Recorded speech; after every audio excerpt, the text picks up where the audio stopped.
Phoenix, and I'm super excited to be here with you all. Today, we're going to be talking about whole grains around the world. Did you know that many of the foods we eat, like bread, cereal, rice, those things start out as grains growing in the fields and gardens? The actual grain we eat is the seed of the certain plants in the grass family. Who can give me an example of a whole grain food item? I know this one was tough for me. Rice,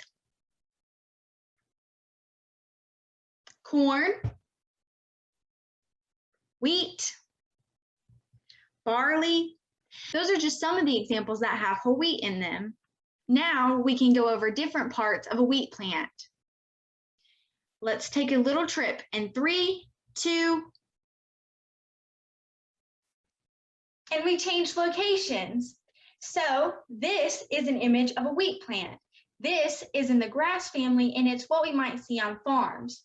I'm sure we've all seen a picture, right? Take a look. This is what I've drawn. So there are 6 different main parts, and let's go over it. Ready? How about the first part? This is the head. This is a kernel. If we were to zoom into one tiny piece of the head, we would call that a kernel. These are examples of the leaves. This is the tiller. This is the first shoot to go off of the plant. And these are the roots. These are what you'd find growing underground. So these are all 6 parts of the wheat plant, but let's zoom in on the kernel. That's the important part.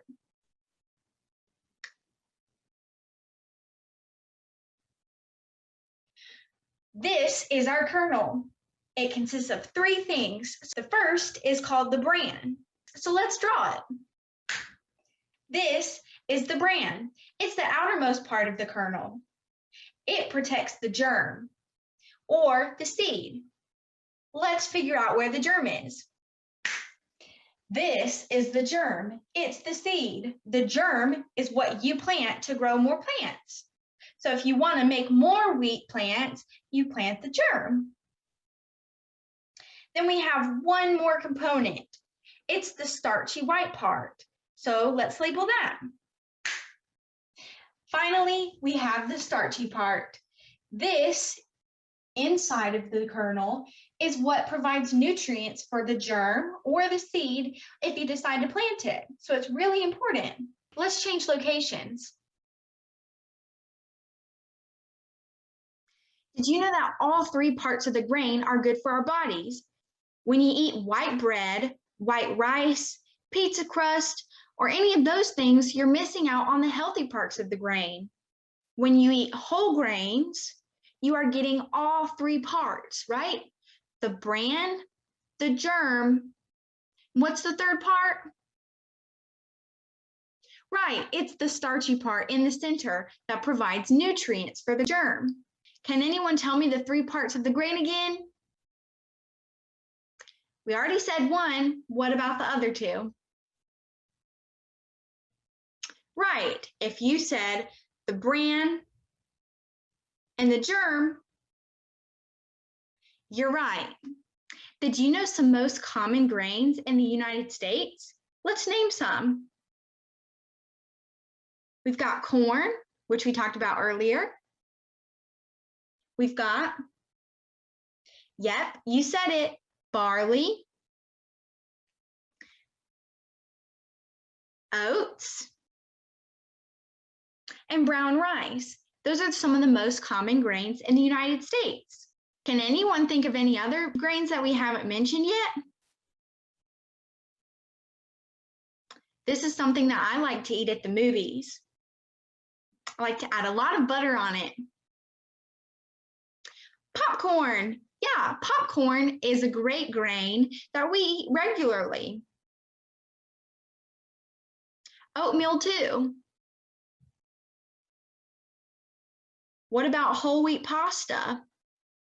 Bread and rice are all examples. This was a really fun activity, right? We get to learn about all different types of grains and what makes whole grains important. We want the nutrient, we want the germ or the seed, and we want the starchy white part. Without the germ or the seed, we don't get much of the nutrients. Here's an image. Notice how on the image you're missing the germ. That is what gives us the nutrients. So next time you go to the grocery store and you see whole grain, if it just says multigrain, that doesn't mean it's healthier. We want to see whole grain so that we're getting all the nutrients we want to see on the packaged bread.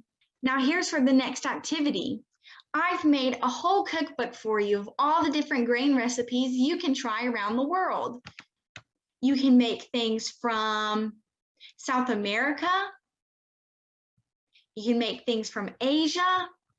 You can make things from Native American dishes. You can try things from West Africa too. I hope to see that you're doing it. So try that out and I'll catch you later. I hope to see your recipes